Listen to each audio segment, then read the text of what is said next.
Welcome everyone to our second Getty Music Plus webinar. And we are so excited to have you today for lots of different reasons. Today is called All About Christmas, as I'm sure many of you feel. It's beginning to look a lot like Christmas. When you hear those words every Christmas, your heart begins to sink for the season that is to come. And today we're going to be talking about all things Christmas, from ourselves to our families, to our churches, to the witness in our communities. And today's also a special day because we have a special guest presenter in Mr. Zach White. Some of you will know him from our band, of course, his guitar playing. He and his wife Maggie do their own musical thing. But he's also one of the church music directors in our church, alongside Tommy. Tommy's just gone on vacation with his wife, hasn't he? Absolutely. He's just decided to have a good time, but we're going to have a better time here this morning. While they're on romantic retreat, we are at an even higher level. Where are we, Keith? We are at the Ark. Not only that, we are actually in Ken Ham's private office, which he gave us for this webinar. And behind us, there is the Ark. A life-size replica of the Ark. I had never seen it before, and there it is. Our girls have live and been breathe. here in Kentucky. Our girls, it is the second. It's now the second highest tourist business in the state of Kentucky, behind bourbon. It is actually, yeah. It is. But it's an extraordinary thing. Our girls had a wonderful morning. Just extraordinary timber design, beautiful design, It's creativity. very well done. As Maggie put it, it's beautiful architecture. Oh. My goodness.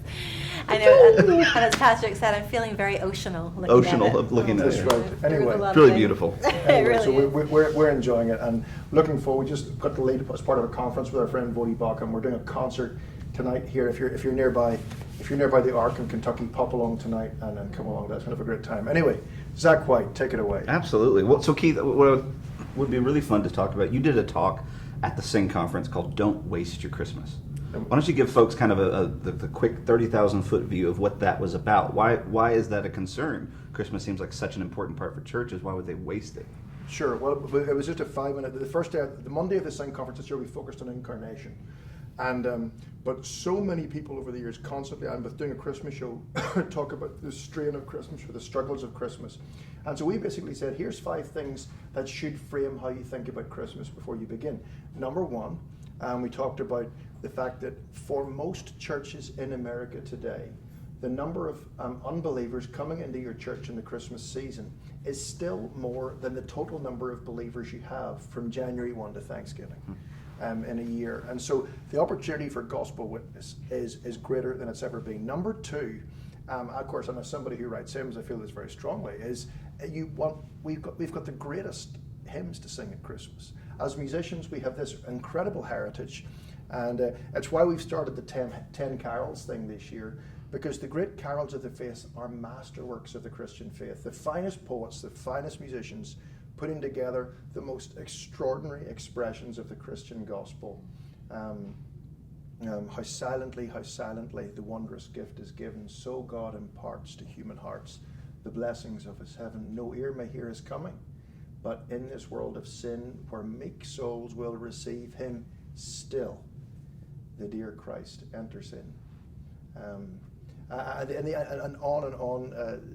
These lyrics go. What's the last verse of Angels We Have Heard on High? Come to Bethlehem and see, he whose birth the angels sing. Come adore and bend in knee, Christ, the newborn King. But they have a wonderful way of expressing, and so we express the gospel so beautifully through fantastic hymns. So we have the privilege of leading our congregations in these beautiful songs, of arranging them and finding material to go around them, which makes being a church musician, I think, all the more fun. And old people and young people both gravitate towards the traditional hymns. So we don't have to think as much as we think about reinventing Christmas. Thirdly, by extension of that, the congregation will sing better. Everybody is more engaged. They're easier to sing, they're better to sing, they're more engaging to sing in, and people know them. So I think we can really help build our congregational singing. So many of you are involved in trying to really build congregational singing. Use Christmas as a ramp, as a crescendo to that process. Number 4, I would say Christmas is a wonderful time to be a little bit more creative. I personally have a huge belief in the use of music in church, and I think, if you want to be more creative in your musicianship, especially with guest events, alternative events in church, it's a wonderful chance to try new artistic things. In the mainstream world, that's the season when the classical guys become more popular and when the popular guys become more traditional. And so we want to, we have this permission to do that. So don't be scared to try fresh things, to engage yourself in those. And then fifth and finally, it's a wonderful season to take your music ministry outside of the church. It is still the statistic that for every one car that drives into your church, 999 probably drive past it. And so we want to make sure that if there's a chance this year that you can do a concert, an event in a concert hall, or you can do an event in an old people's home, or you can do a private event in someone in the church's beautiful home, or you can do an event in schools, or you can do carol singing. Let's use those to underline the importance of going and doing and living the Great Commission as church musicians as well. So that's 5 things: the opportunity for the gospel, singing the great carols, building your congregational singing, building your creativity, and finally, if the opportunity comes, to reach outside of the church with your music ministry. That's fantastic. Obviously, that's a ton of work, and I've heard you allude to this before, especially for those who may not be a music minister themselves. You said that, Christmas can sometimes for a music minister not be the most wonderful time of the year. Why would that be? For those who haven't led in a worship at Christmas time, why is that actually one of the most biggest stress points for the year? Well, it's the perfect cluster of stresses. Do you know what I mean? It really is. It's because expectation is highest, the working hours are highest, the pressure both from your boss and from the congregation who are coming expecting it to be, the congregation are coming to some of those Christmas services expecting it to be one of the highlights of their year. And if you don't deliver, you've let them down. And anyone can get flu at any point. Then that's right, you're building in volunteers. I mean, today we've had some stresses just because we had somebody got sick who was involved in the technical side of things. Imagine if you're in a church where all the performers are volunteers, there isn't ready access to deputies, and you've spent your whole year building towards that. It's also the fact that volunteers are at their most stressed during the Christmas. Everybody's at their busiest. We're parents. We're at our busiest at Christmas. We're at our tiredest at Christmas, and so you've got this sort of pressure at both ends. And yet you don't have an unlimited well to draw from as well. One of the things we thought about every year when we do the Christmas concert, we're always trying to refresh it. As you said, use it as an opportunity for fresh creativity. But we do always have to remind ourselves that people enjoy familiarity. And I think sometimes we can overstress about trying to make everything new, or take a great carol and frantically try and get a different melody to it just to engage people in a different way. When in fact people do come and there is a great security and joy found in singing the same things every year. Oh, yeah. So trying to do those simple things very well. And I think in that there's a bit more relief at Absolutely. Christmas. That's right. I mean, I think the reason I look forward to our Christmas services is I know that Tommy or you or whoever we're going to arrive to church and they're going to sing 4 beautiful carols, and they might do one extra thing as well. And I mean, we might love it, we might like it, we might not be moved by it, but either way, there's 4 superb moments, and those are the highlights, and you're going to get those. And I think, because the Christmas carols are written by Handel and Bach and Gustav Holst and Felix Mendelssohn and all these incredible composers, or indeed these folk melodies that have lasted, that are older than America. Do you know what I mean? It's just extraordinary to think about it, that we have the privilege to get to make music with these things. So yeah, we've such a rich heritage. I would agree with Kristyn. We don't have to strain as much as we think to reinvent. Absolutely. Or try to be cool all the time. Because it's so popular these days to harp on Christmas music. People don't like that it starts so early in the year, or that that they hate hearing it over and over when they're shopping or out going about. But I think it's important to note that oftentimes the songs that they're complaining about are not the classic carols. They're Santa Baby and these things that are not great works of art, and in fact people do crave those. So why not deliver that at church? And when they hear them, they're not actually singing them together. Exactly. You know what I mean? So there is something different, and the opportunities of the church to sing those carols together really only happen over a few Sundays. Absolutely. And so and I'd say something else, just even thinking about that. I was watching on Getty Music Plus this week. One night I was watching the talk on Christmas and Easter music for choirs, and the music director of Times Square Church, what's his name? Steve? No, what? Gregory? Greg Thomas. Yeah. Greg Thomas said. Sorry, Greg. Sorry. So Greg Thomas was talking, because he's the music director of Times Square. He was David Wilkerson's music guy. Oh, wow. So he did all the choir responses to the Wilkerson evangelistic talks, and he's still there. And he said, well, he's wonderful. And but he was talking about, he said, what you have to understand is the world has a theology of Christmas. He says, by the week after Labor Day, Times Square is selling Christmas stuff, because they understand the power of Christmas. For 18 weeks, they have a theology of Christmas. Mm-hmm. So let's make sure we know what these great carols go deep with us, and let's make sure our people understand it. Let's not try and water it down or try and apologize for it. Mm-hmm. Absolutely. So in all that stress, there's so much excitement but possible stress. Is there anything that you could recommend for worship leaders to keep sane between their home life and their work life, and how they just go about day to day in this intense stress? You guys live a stressful life at moments. So how do you? Well, I think that first of all, I should say that is the theme of next month's webinar. Okay. Is staying sane at Christmas. So that is the theme of next month's whole webinar, and we're going to have a couple of guests on to give us some advice on that. But do you want to go first, Kristyn? Just that it's always the same simple things that you try to maintain. I guess as the year goes on, you have to fight a bit harder to keep them. How do you find, from a spiritual level, those times to pray, to study, to have Christian fellowship, and the accountability that brings. From a physical side, trying to maintain good levels of rest and time with family and time at work, all those things become a little more difficult to manage. And I think half the battle is being aware that you're in a battle. Yeah. and then trying to set up measures accordingly to try and protect yourself, build fences where you need, but also that realize of just being kind to yourself as well. That it is a tricky time and things do get a bit stressful, but you get to wake up the next morning and start again fresh. And right. I know that sometimes this is a very silly one, but our kids have far too much sugar in January, and then or in December, and then we course correct in January, and that at every sort of different levels. We do our best to maintain, because we're obviously traveling. Yeah. And that always uproots so many rhythms in life, but it creates new ones and new traditions that are all very, I grew up as a pastor's kid, and Christmas time was always so busy with all the productions and the various different things going on and rehearsals, but it was a rich time. It was time with people, and some of my greatest memories, times when I really grew in the music and everything else. And so it was a bit crazy over here, but I would never have exchanged it. Right. And it was wonderful, and by the time you got through halfway January, you were a bit bored, to be honest. Yeah. So there's all different sides to this. Yeah, we're going to be talking about it next month, but just one story I would say as a general thought to think about is Martin Lloyd-Jones, the British preacher, who was never known for sentimentality. Oh my goodness, he's probably the least sentimental preacher I ever heard. Spoke in London once to 100 London leaders. It was politicians, business guys, and religious leaders, and he talked about the importance of prayer. And somebody asked him a question about it, and he said, there is not one person in this room who is ever too busy to get up early in the morning to pray. That prayer is the cornerstone of every man's life, of every person's life. So in other words, even if you sleep in, you've got to create a time in your day to break that, to really pray through every moment of your day. And then he paused and corrected himself. And he said, unless you're a mother of a child under 2. In other words, what he's saying there is, the busiest professional does not carry the stress of a mother of a child under 2. So I think what that says is, first of all, it said, oh my goodness, wife, how did you cope with that all those years with small children?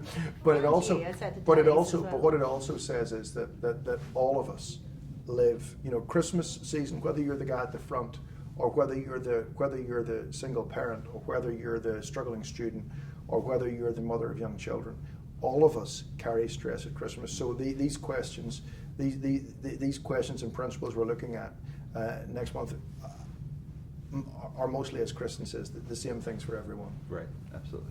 Well, the thing I gleaned off of that is that a sugar crash can ruin Christmas rehearsals, so be careful with the sugar at Christmas. That's wait, okay, so you're mentioning... How do we stop the band eating so much sugar over Christmas, Zach? Oh, well, that's inevitable. So you'd have to stop all the beautiful people that we get to meet that bring all the amazing treats. Well, we tried one tour one year asking them to not make desserts. That's true. We were all so sad. I don't know if you remember this tour. I would go to the room and go, I forgot I told them not to make dessert. So we just thought, let's not do that anymore. Is that the tour I wrote all the laments on? Yeah, exactly. Anyway, I remember is good old Peter Wallers, our bass player, who has the metabolism of a young squirrel, hiding hiding away desserts because those of us who are a little bit slower. Too funny. We love you, Peter. Yeah, kind of. So you. We love. If we don't like, we certainly love. That's it. Well, what can you do with a bass player? No. That's exactly right. So you're alluding to mothers under two. Let's talk about children and children's music at Yeah. Christmas. Yeah. You guys have 4 beautiful girls. What is something that you guys like to ensure that you do at home when it comes to Christmas time and Christmas music? Well, the general principle, which we've talked into before at length, but just to mention it again because it's worth talking about, is that and creating an environment in your home where children are appreciating, learning, taking part in singing. And for us, the best way that has come about has been, because even though we're musicians and do music all the time, we find that even in that context, you have to be intentional about it. And so we decided to do a hymn a month with our children a couple of years ago. There's some months go better than others, I'll tell you, and we take July off because we're resting and we do other things, but it has been a wonderful thing for our family. And so when it comes to Christmas, November, December, we put a carol in there.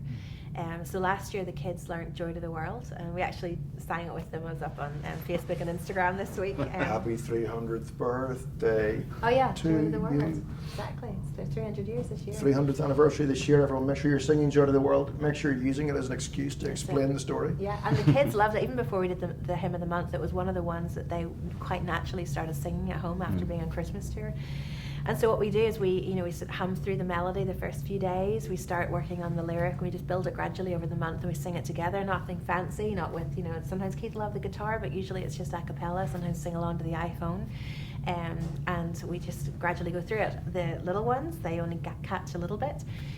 Eliza, who's 8, knows an awful lot more. But the great thing about the carols these are songs which are meant to stick around, that our kids will probably be singing Joy to the World for the rest of their lives. So it's worth going after even just a little bit of it, and then adding to it the next year, then adding to it the next year, because they're going to keep on singing it. Absolutely. And just to not shy away from going after the carols, and they're not going to get all of it. Just like we get our kids shoes that are a little too big for them at the start of the school year, that's something to grow into. I think we sometimes need to have a category in our minds of music for our children, which might be a reach for them, but is worthwhile, builds their faith, helps them hold on to key doctrines of the faith, and we know that we're building a lifelong appreciation of some of the greatest hymns of the church. Absolutely.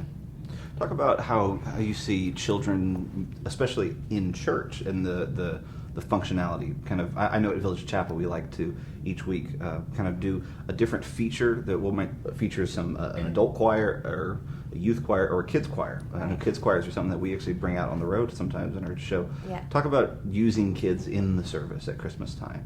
So. Do you want to?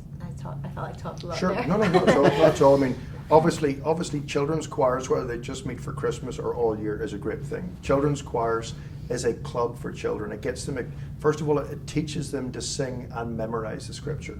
The American Sunday school movement, we talked about this before, the American Sunday school movement was originally called singing schools. It was a movement that grew out of teaching children to sing the scripture so that they would understand it. Then they added Bible stories and explanation to explain it.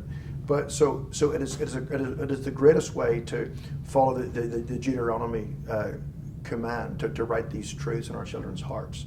So that's the first thing about it. The second thing is it gets them little Christian friends, Christian role models and leaders. It brings them around church. It gets them to love church. It gets them to feel valued in church because they get up to the front and sing, and they feel valued. And so it just builds those relationships. It gets them under the scriptures. So I am a big fan of children's choirs. As many of you know, I had to do that article for the Church Times in London in 2015 about how the death of children's choirs killed the Church of England. And while the article wasn't entirely watertight, it did give huge. It was a harrowing tale of how the death of children's choirs had in a generation pulled people away from the church. So use Christmas as an opportunity. Even if this year it's just 8-10 kids singing one song or a verse of Silent Night before everybody else goes on. Use this as a chance to begin to build the kids into the church. And I guarantee if they sing a verse of Silent Night, they'll remember it 50 years. Of course they will. Of course thing. they will. And so I would say I'm big advocate of that, and find something they can do and do well, even if it's just as simple as that, or the first verse of "O Come All You Faithful." Those kind of things.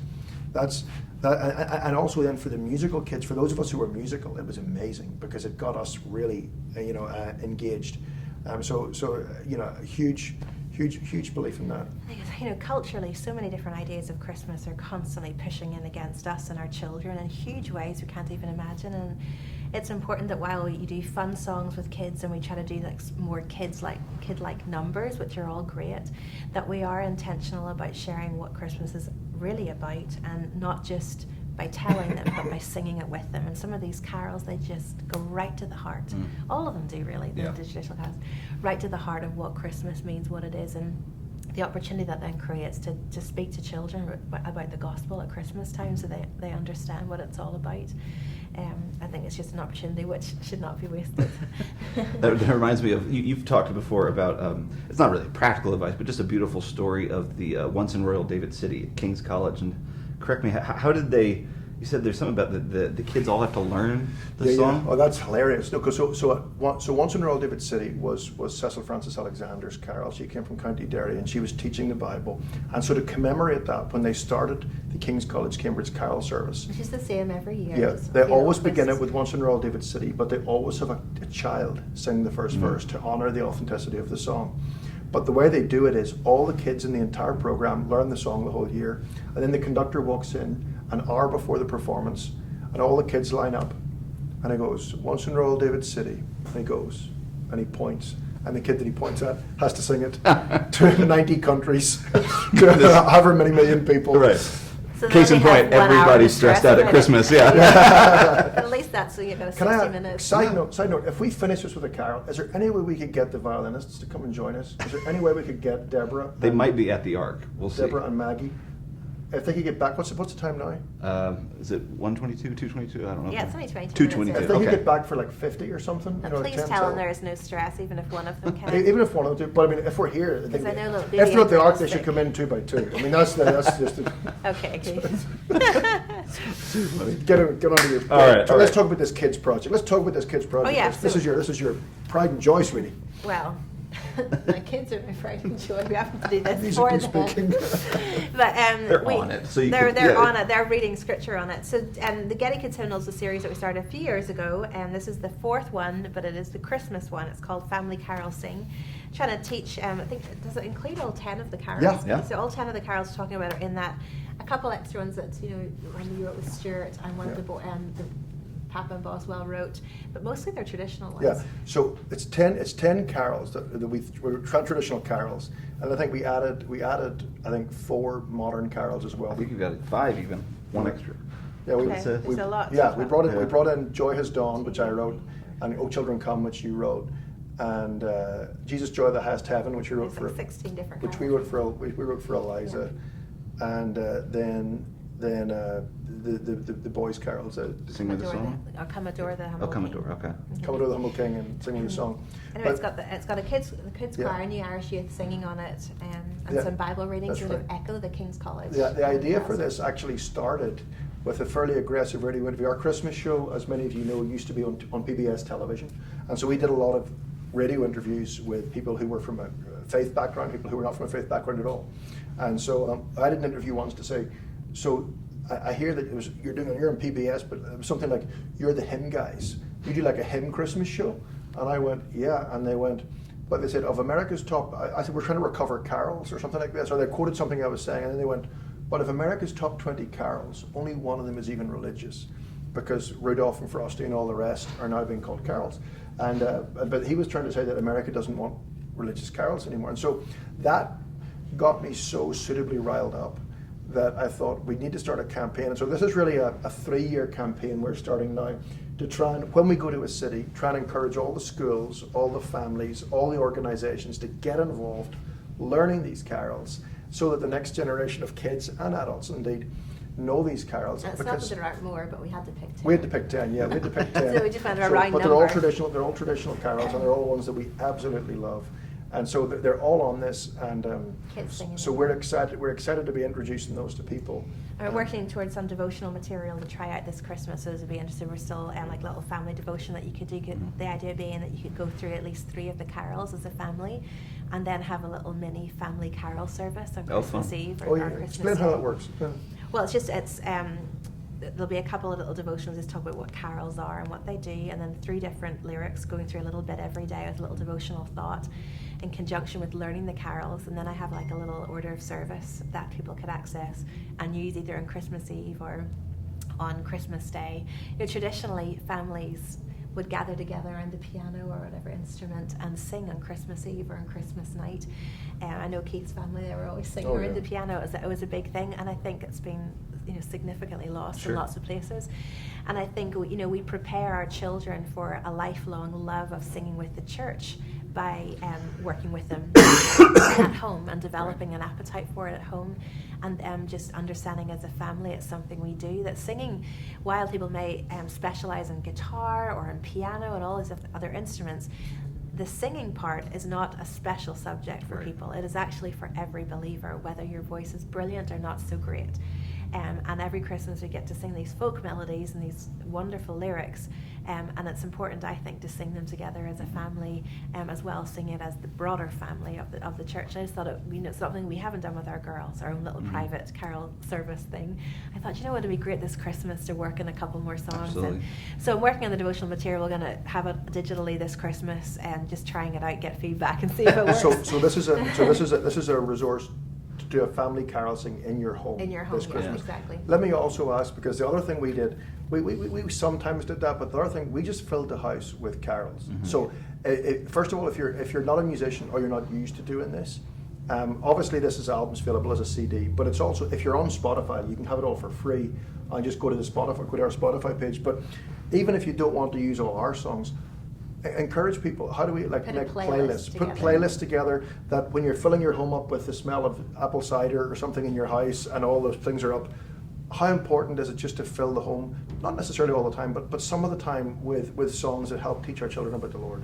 Absolutely, that's fun. It's really one of my favorites of the kids' albums. We had a lot of fun making it. The whole band were in Northern Ireland this last spring, and they recorded it in a few days. It was so great. I love that we're able to, that you guys are allowing us to put out albums that have live instruments with stuff. Right. I hear that so often from our friends that thank goodness that it's finally a kids album that isn't all made on an electronic keyboard, right. And there's some authenticity, and we get to explore and have a lot of fun. So, and it's not just big stoic Christmas hymns. These are fun arrangements. They've got Caribbean styles and all this kind of stuff. So it's a lot of fun. So you and Maggie both play instruments in the band. You're a little younger than us, and you learned. Obviously, you both were homeschooled and learned how to play instruments. What advice do you have for families encouraging their kids to play instruments, to play along with this kind of stuff, to get involved in church over Christmas? I mean, for us, it was always about finding something that was inspiring. Anything that captures your imagination, you go forward and don't be afraid. One of the most biggest detriments we find in people learning music is them saying, well, I can't do that, that's professional. Well, it's preposterous. We're all humans. We're all created by God. If one human can do it, most likely you can get at least mostly there. So hopefully, albums like this or other albums made by great musicians will inspire you to go ahead. And Christmas is such a great time for that, because like you said, especially the traditional carols, there's some real complex elements that come about as you play. So you find yourself stretching your musical ability and really pushing forward. So use that time. So like one of the questions we've had is the use of special music at church during Christmas time, or dramatizations, but especially special music. I know that growing up, that was something. There was always a moment for, let's try a string quartet if we can. Let's try a little band and do a moment for Christmas music. So maybe that's one of those things. There's such an opportunity to come together as a body to support one another. I think that's such a unique element that musicians have that grow up in the church. There is that support system too. They're not maybe the greatest player yet. They should, but if they're treating it seriously and they're trying their hardest, that the church is there to support them as they go along. And as well, I mean, again, as you say, Christmas gives you the chance to give your musicians something to work for. So whether that is in September or October, sitting down beside your best musicians and saying, I want you to play X, Y, or Z at Christmas. And indeed, if people have questions about that, we'd love to make some suggestions as to things you could do. But if what they do is have a string quartet or a solo violinist playing the 4-part harmony or the melody of In the Bleak Midwinter during the Christmas communion, and that is the one moment you have special music, it will be stunning. Yeah. Nothing complicated about it, nothing contrived about it, just as simple as that, beautifully done. Yeah. But let's use the Christmas window to have that kind of Well, we try and do that at Village Chapel all the time, to where we use the Christmas season and the fact that hopefully that most of these carols are somewhat familiar to folks because they've probably grown up with them. We've done them each year, that in an effort to instill somewhat of a different light, but to keep the melody key and to keep the singability key, but we will add unique instrumentation and draw on talents within the church that might not have it may not be the best use of them for everyday worship in some of the more modern styles or some of these other hymns, but we'll bring out an accordion player or we'll do a string section type of a sound, not only just to be able to give everyone in the church that opportunity, but to create that special event. Like you said, Christmas is such a time of evangelism. People find themselves coming back to church more often at that moment in time than most others during the year. So why not put on a beautiful rendition of whatever hymn it may be or carol that week? And I love, and part of the performance or the special elements of a service is the reading of the Christmas story. Absolutely. Now, I've read and enjoyed so many different stories written around the Christmas story, and not to disregard that, but I don't think they should ever replace opportunities to actually just read the scriptures and the story. And we try to do that, and we often use instrumentation underneath nice, yeah. to sort of, give, it's another carol that we don't have time to sing, but we can play it instrumentally underneath the reading. Mm-hmm. That works well with the register of the voice and with the words that are being spoken, but to not shy away from just every year after year, in the year that right. Yeah. But to your point, the show that's been running 3 times as long as the Rockettes is the King's College Cambridge Carol Service. And what is it? It's a reading, a song. 9 readings that go from the Old Testament. Song. Yeah. There's nobody getting up in between and reading out somebody's biography. Yeah. There's nobody trying to do something fancy. It's just reading, song, reading, song, reading, song, and then I finish with benediction, and you go home. I just think it would be helpful in every congregational setting to sit back and go, what are the key elements that we are building as part of the tradition of what this church is? What are the songs that we want to sing, the elements that we must always do, the immovable pieces that we do well, and then enjoy the other things. Yeah. But I've been at different places where they throw out so many of them in the pursuit of trying to either be cool or to constantly be giving new things. Yeah. Yeah. But I think starting from sort of the bedrock of this is who we are, this is what we do, and then we're going to add this year, a little bit of that, but giving people that familiarity, and it gives people great confidence, I think, when they know that sort of Just before we leave the kids thing more permanently, before we go back to our kids again, one other thing I was just thinking about was on Friday the band played in just outside of Chicago, and we got to grab some lunch with Phil Vischer. He was in town, who created VeggieTales, and we were asking his advice on how do we help capture, just honestly, I said, it was honestly just like as an insecure parent, is how do I capture my children's imaginations with art? And he said, generally, first of all, it's a great story. Well, the Christmas story is the most extraordinary story ever, so let the story speak in its own beauty. But secondly, he said you need to be creating things that inspire the parents. So it's very important. Sometimes it can be fun to do stuff with kids, which are just silly, but we want to be, if we're doing stuff as church leaders, first of all, we have the greatest story ever anyway, but let's always be thinking about how we inspire the parents. And then as parents, let's make sure that we are being inspired this Christmas by the Christmas story. Because if we're not allowing time to be amazed at it, and in all our busyness and stress, we are not taking time to be allowed to wash over us and transformative to us, we can't be expecting our kids to do that. Absolutely. And if we can't be expecting our kids to do that, then we've no business standing up in a church like we know better. Yeah. What does a kid love more than to be a part of what the adults are doing? Yeah, we see that all the time with our girls. Yeah, so giving them a real serious moment, maybe, and not just a silly, it doesn't matter thing. but let them be a part of this worship service. Encourage the children to come to the carol absolutely, service yeah. and use a few weeks before for them to learn it. You know, we at our church, we're so grateful that the kids are brought in for the first 10-15 minutes of the service. So every week they're singing. Yeah. And perhaps that's maybe not what happens at your church, but what a wonderful opportunity at Christmas time to be able to, you know, go through a rhythm of teaching the kids some of the songs that are going to be used, and then inviting them to come in and being part of it, and encouraging the parents to work with them at home in them. Yeah. And so you come at church and, you know, the shoulders of the whole congregation is lifted, the voice is growing, and across the generations people are singing these carols. I think it's such an exciting and you vision. brought up that point about reading the story. I remember as a kid, we did it at our church growing up, and we're doing it at Village Chapel, where we invite families to read parts of the story throughout the Advent season, different Advent stories, That's and they right. bring the whole family up. And even though you're just a kid standing there, you don't may not have a role. But once we reach a certain age, you know, we might pass it between us. It felt very meaningful that it's like, oh, we're going to take charge for a moment as a family and carry the word at this Such a moment. fabulous idea. Yeah, so it's something that you can include the kids without pandering to you know, their inexperience or education level, but involve them in the whole thing. Yeah, I don't think we need to patronize our kids with trying to pursue always fun. Yes, absolutely. I think you can make it enjoyable and attractive, but there are moments of learning the seriousness of what we do, and kids don't like to be patronized. You know, our kids, we do all the VeggieTales, we do Disney, we do all sorts of stuff, and the kids all love that. But it's growing their appetite for singing. But none of these things can ever replace what are the main things. We want to sit back and go, we want the kids to know these songs and be able to sing them, and then we bring everything else around, you know. That's fascinating.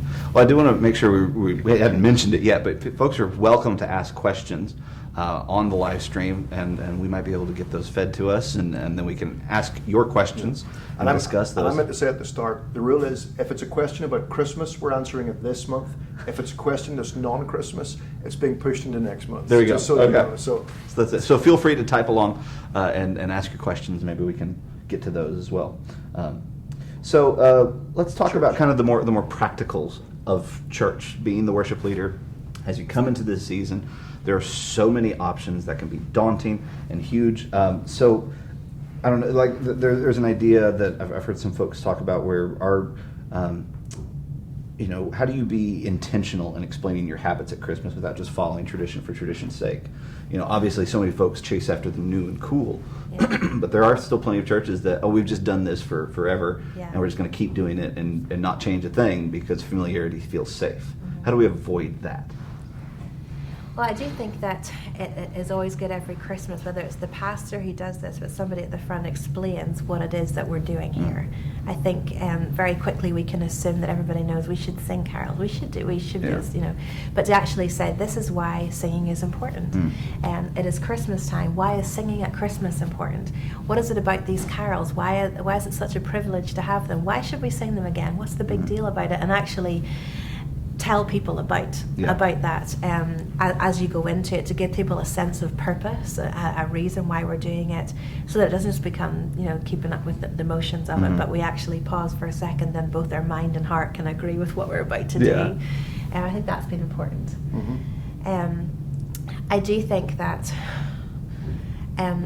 always being mindful of the next generation, and that is hugely significant, because constantly reminding and being aware that every year we're there, people do not know, children are coming up through who maybe it hasn't been explained to, that we need to be saying it again and deliberate about that. People who aren't yet believers who come into Christmas don't assume that they know what's going on, and just being aware of just sitting sort of outside of what the church is doing and speaking into it to explain what's going on. I think that's important. Absolutely. What is it that our pastor Jim Thomas says, where he talks about tradition versus traditionalism? Right. And, you know, tradition is the living faith of dead people. Traditionalism is the dead faith of living people. Right. Yeah. And it's that idea of going back to the basics of why we do what we do. Helps seek these things in foundation, and prevents a lot of the pitfalls that can come with just rote memory and ignoring the reasons why we do what we do. And some of these carol lyrics, they go so deep and so wide, and they inspire so much of our thoughts, and how what we sing affects how we live. They're so rich and vast and you only have a few weeks really to sing them, that I think it is such a relief actually sometimes just to be able to enjoy those songs. And thinking through every single line and enjoying their poetry, that for me every year I just get so excited. It doesn't ever seem mundane to me. I'm just so excited to get to Hark the Herald Angels Sing. It's one of my favourites. And Come Thou Long Expected Jesus. Every year, my heart's bursting. One of my favorites. That's just the most greatest lyric. Yeah. How does Charles Wesley do it? I don't know. We should call him up, figure it out. And it's just it's the sense of victory and truth in these things, and confidence. And at Christmas time, when we, so much around us is sort of trying to manipulate some sort of emotional response to things. And some of it's lovely, the movies we watch, the smell of the cookie that we love, all those things. But the reality is, for so many people, with the intensity of the emotion comes also the intensity of our own personal frustrations, loss, coming to a Christmas where the table's missing a person this year, and all these things. That's actually the carols that we can rally around. This is always true. This is our confidence. Even if my emotions can't quite catch up with what the culture is saying I should be feeling, that my emotions are actually based on something so much deeper. And so I think singing the carols is medicinal for the soul this time of year. And so again, you shouldn't shy away from that, as people every year in the tradition of singing them can reattach their lives to these great truths, and it actually helps bear the burdens. Zach, what have you and Tommy and the team at Village, what have been your big lessons in the last 5 years if you guys have tried to establish this thing there? I mean, we have such a beautiful resource being in Nashville, and in that city, that the talent pool is very high in our church, so we get to exercise a lot of opportunity. But above all else, even with that talent pool, when the arrangement abilities can be so far, but we have to service the singing and the melodies and the content in the church first. So it's understanding just because you can doesn't mean you should when it comes to the music. And then of course we love, like you were saying, explaining the reasons why, and it's never dull to explain that reason. I go to church every Sunday because I need to hear the basics of the gospel every Sunday. It's not I get that. As soon as you start saying I get it, then you probably don't, or you've forgotten it for a moment. So this year we're focusing on the story of Christmas throughout the Bible, looking at John 1 and the lineage, and then talking about in the beginning was the Word, and seeing the Christmas story and the promise of Christ all the way from Genesis and looking back from Revelation. And I'm so excited to see how we'll tie all that together with the music as we begin our searching in that area. We're planning a hymn sing this year. It's going to focus on Advent, and we have this beautiful church that's in this 100-year-old abbey in Nashville, and we'll kind of all sit together in the center because it's a big open wooden space, and we sit together and we sit in a circle, sort of emulating the old kind of sacred harp singing. But our hymn sings, we also add an explanation element. We did one earlier this year on Wesley and Watts, so that now we're going to be talking about Advent and telling the stories of songs like Joy to the World or Silent Night, and some of those beautiful stories to, again, understand the context, because Come Thou Long Expected Jesus has all the more impact when you recognize the 500 years of silence between the end of the Old Testament to Here Comes Christ. That's more than just this yearly thing we get every year as a reminder, because we live with that reality that Christ has come, that he has arrived. But the Israelites had just silence for forever. So Wesley hit it on the head when he had come that long expected Jesus. You're right, it's a victory. He's arrived. So I would point back to that same point again, that one of the things we love is finding those traditions and explaining them in a new light, or explaining them in an old light that we have forgotten to shine once again. So it's really a wonderful time and season, and I love connecting it to the rest of the year, because even though it is special, even though it is unique, and that you may have attendees that aren't there regularly, it is the same story that we talk about in May, June, and July. Everything too. Absolutely. And the other thing I was just going to say, if you are looking for new songs this year, to add one or two in to freshen it up. I mean, obviously, we've been recommending pretty hard what the Matts have done. Matt Papa and Matt Boswell, he released that Mercy Is More project. They've 3 hymns that are extraordinary in the Incarnation season. 2 years ago we used Come Behold the Wondrous Mystery in our Christmas show. And Matt Boswell came along and sang Come Behold the Wondrous Mystery. Last year we used Sing Me the Song of Emmanuel, which is just a fantastic carol. I think it's the best modern carol I've heard in a generation. And then this year we're doing this Come Adore the Humble King. Come Adore the Humble King. It's a gorgeous melody. Another beautiful melody. These are beautiful. They're really they sound to be in the carol tradition. I mean, honestly, they sound kind of folky, but very useful.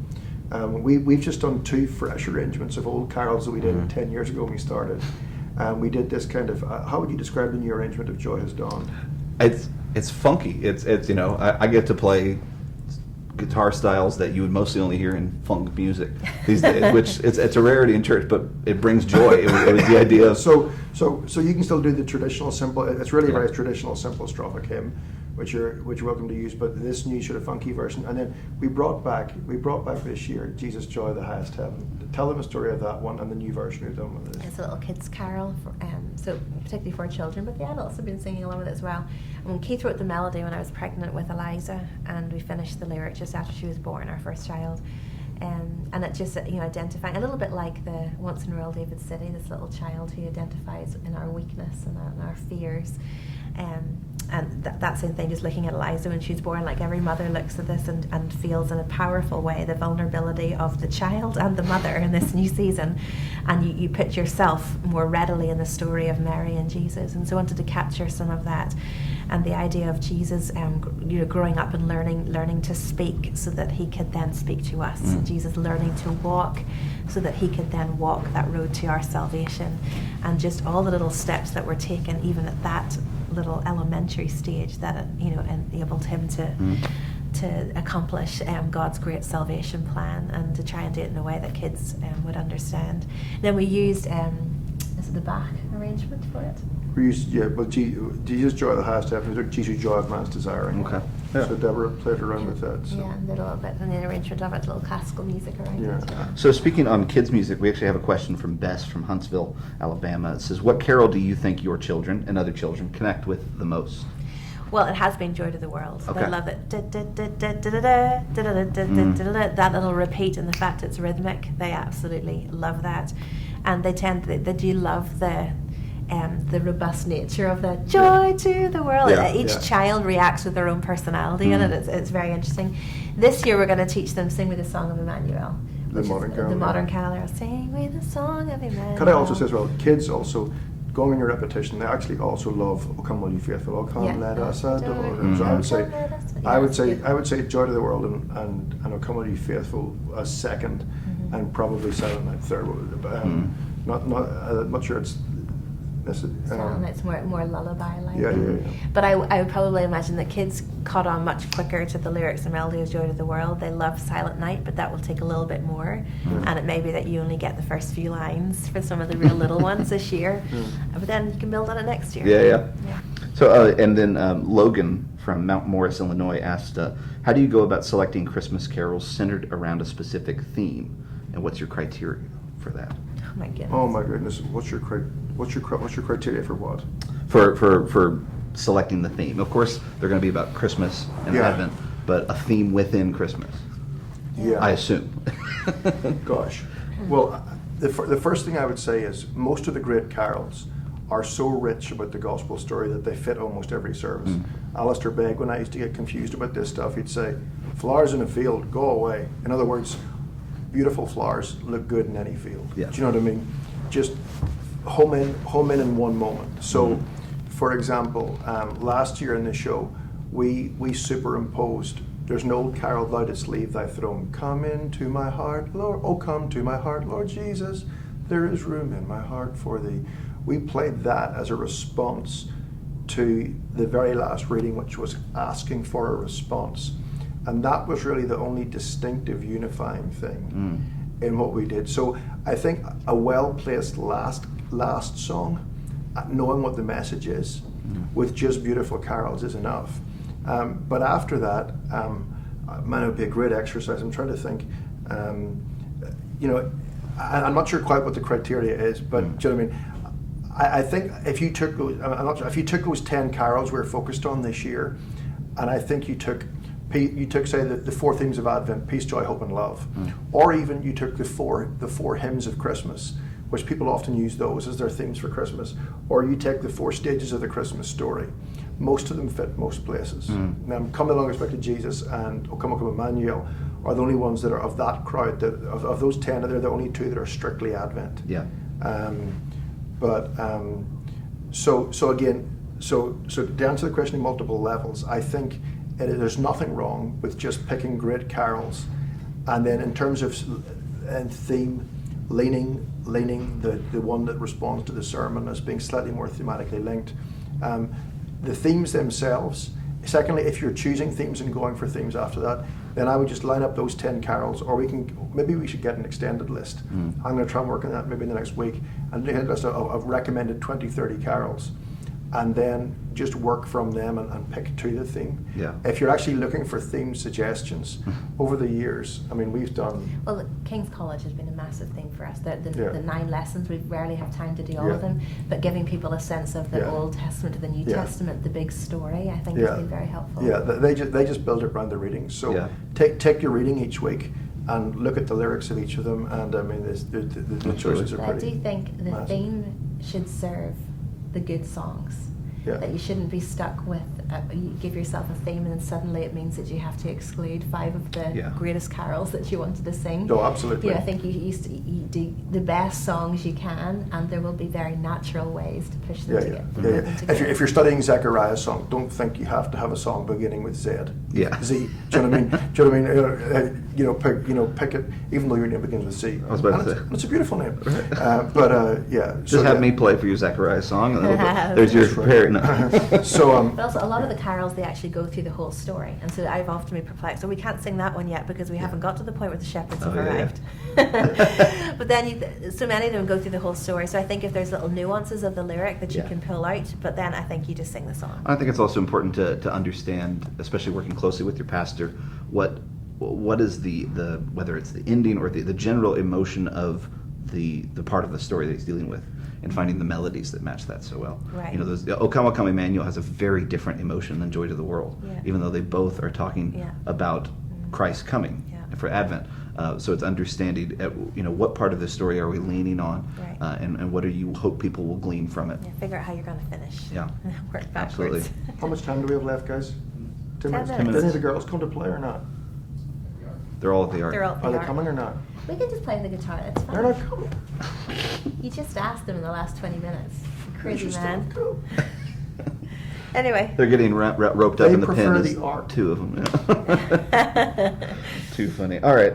So as we're getting closer to wrapping up, some folks were asking about the carol devotions. Those are not out yet. Is that what you're No, saying? but they will be out. Will probably be out towards the end of, or the beginning of next month. I'm just Right. finishing off some of them, Yeah. working through this, and then it will just be like, basically the devotionals would start December 1. Okay. So, and then there'll be 25 of them. So that'll be something to look for that we'll Yeah, we'll we'll communicate draw attention. through our usual Yeah. channels.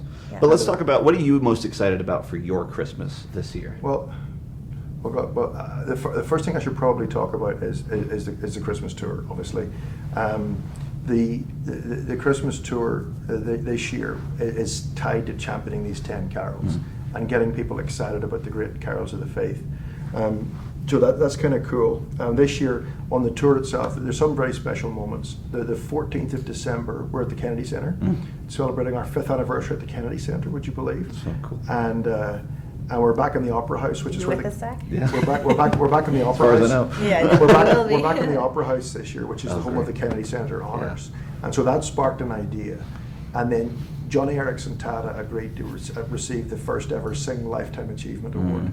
So she's coming to do the lessons in the second half, and we're going to have a very special presentation fantastic. for her and her life and her work. So the Kennedy Center will be an extraordinary event. Get your tickets early for that one if you're interested in that. And I said she will do her readings in the second half, and she will also sing a little bit too.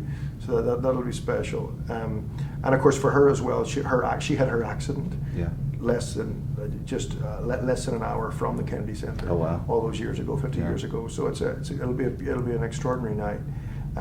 This year at the Carnegie Hall, Kristyn's uncle is joining us, John Lennox, who spoke at the Sing Conference this year. And so you have friends who aren't Christians. I mean, these two events, I don't think we've ever had two events that are more geared towards bringing your friends who are not believers or your kids, encouraging them to come along, than those two events that we have this year. Mm-hmm. We're also in Chicago for the first time, which is great. Pittsburgh for the first time. Right. Pittsburgh are determined to displace Cleveland, by the way. All the Pittsburgh guys we're talking to, they're determined to. They're going to say, you're going to love Pittsburgh so much, you'll never go back to Cleveland. Right. Amazing. I think they're just going to feed us with Permanente Brothers sandwiches with fries on it until we can't move anymore. That's right. Okay. We're in St. Louis for the first time. Absolutely, my hometown. We're in your hometown. It's going to be great, and also back in Fort Wayne, and of course finishing in Nashville, and then a whole bunch of other cities. Tulsa for the first time. Actually, we're playing the big room there, and I can't even remember. But we look forward. There's 14 shows this year. We always look forward to that. But to be honest, the bigger thing around it that I'm excited about this year is teaching the 10 hymns, and then this new partnership we have with TBN. And we recorded, if you were at the Sing Conference this year and you went to the Grand Ole Opry House, we recorded the Christmas show live. Trip Lee did his new version of O Children Come with the raps. Phil Keggy came in and did his solo in Silent Night. Kristyn, talk about your song, your friend. Ellie Holcomb, yeah. We have a new song we wrote on Elizabeth, Mary's cousin, the mother of John the Baptist, and that's actually coming out on Spotify on Friday. The first song is releasing available on Friday. For free on this Friday, everyone. With Ellie Holcomb. It's called Elizabeth. Yeah. Mm-hmm. But I was going to say, dedicated to all the Elizabeths. All the Elizabeths. Yeah, exactly. There are many Elizabeths. There are many Elizabeths. I'm excited. Our kids are all a year older, and so it's another year to tell the Christmas story to them, and they're a bit older, they'll be able to catch some more. They come with us as we travel, and so that it'll be the unique challenge to make sure that in all the telling and singing of the songs that we remember to tell it and sing it to them. And so we're excited about that, and that for us, it's very much the Christmas Eve service, getting back to our home church every single year. And singing the carols with our people. That's right. And I think as well, historically in a more community-based culture, Christmas was the time to show hospitality to your whole community. And so I think we need to, as Christians, think about that. One of the things I'm thinking a lot about is, who do we invite to our Christmas party? Do you know what I mean? Who are yet to believe? I'm thinking, who do we bring to our church? Our Christmas fair happens at our church the night before we go off. Who we bring into that? Who are we inviting to in the cities that we go visit? And it is such a season for reaching out. And it might be we reach out and invite someone to church. It might be we bring people a gift to their door. It might be we reach out and invite people into our home and practice this hospitality that the season allows. Let's remember as well, Christmas amplifies emotions as well. So it's an extraordinary season that way. Our highs are higher, but at the same time, many people are living with extraordinary pain at this time, and we have a chance to speak what we say we believe is the only hope for the world. Absolutely. Well, we're just about done with our time, but we have time for one song. If you guys want to try and make one work here. What do you want to do? We'll piece together arrangement. So, I was Joy? hoping the girls would come and play the Jesus Joy and Man's but they've decided to stay at the Ark instead. And what do you want to do? Jesus Joy? Sure. Remember that one, Zach? Yeah. I think so. I've got my little cheat sheet here. I haven't done in a minute. Yeah. So Keith's just getting over a bad cough, and I think mine's starting. It's great news. It's getting passed around the tour. Nice. That's perfect.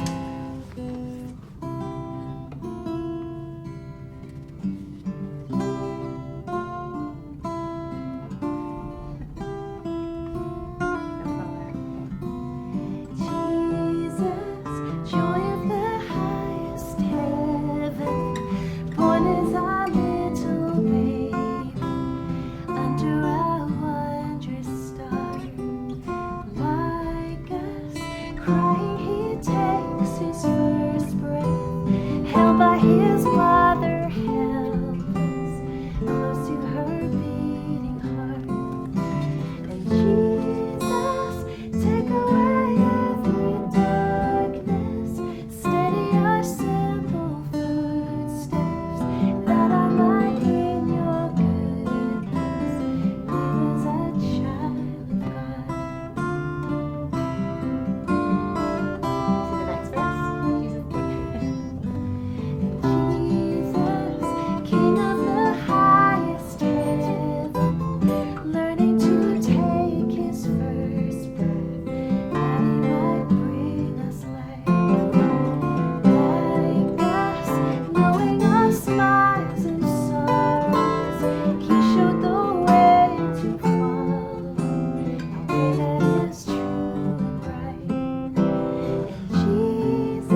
Well, we'll start Thanks, practicing guys. for the Jesus, tour. joy, Jesus, joy of man's discerning could have been in there, but for this arc behind us, I wonder before we just leave, could we get a list of all the cities we're going to go to? I couldn't remember them in just my exhaustion. So if somebody, Cam, if you could pick those up, we could just announce so that every city is mentioned, and that would be really important to us. Detroit, Longview, Pittsburgh, Kalamazoo, Carnegie, Kennedy, Chicago. I tell you what, if I just read them out in a minute, that'll be great.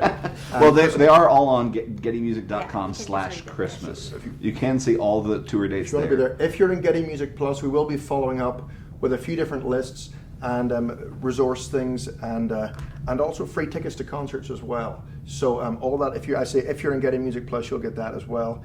Thank you for being here today. Thank you for being partners. I know many of you who are here today on a one-off because you're partners with the Christmas tour. We're so thankful for your work. Let me just read out the list. So it's Detroit, Michigan. It's Longview, Texas.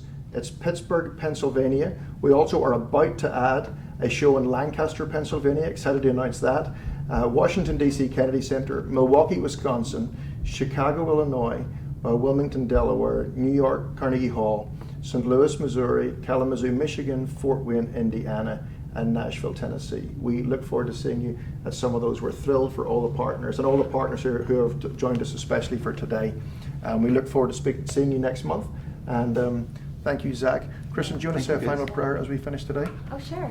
Father in heaven, we do thank you for this time. We thank you for the privilege it is to sing these carols. We thank you for the faithfulness of men and women over centuries who took to writing this beautiful story of Christmas in music that we can sing and sing for our whole lives. Lord, I pray for individuals and churches and families represented in this conversation today. Lord, I pray that some of what has been heard and said might be an encouragement, might provide new ideas. Lord, we thank you for a community such as this where we can lean on each other and learn from each other. And Lord, I pray that this Christmas that we would be faithful to tell the story and faithful to sing it and faithful to pass it on to the next generation. We give you thanks in Jesus' name. Amen. Amen. Thanks. Thank you.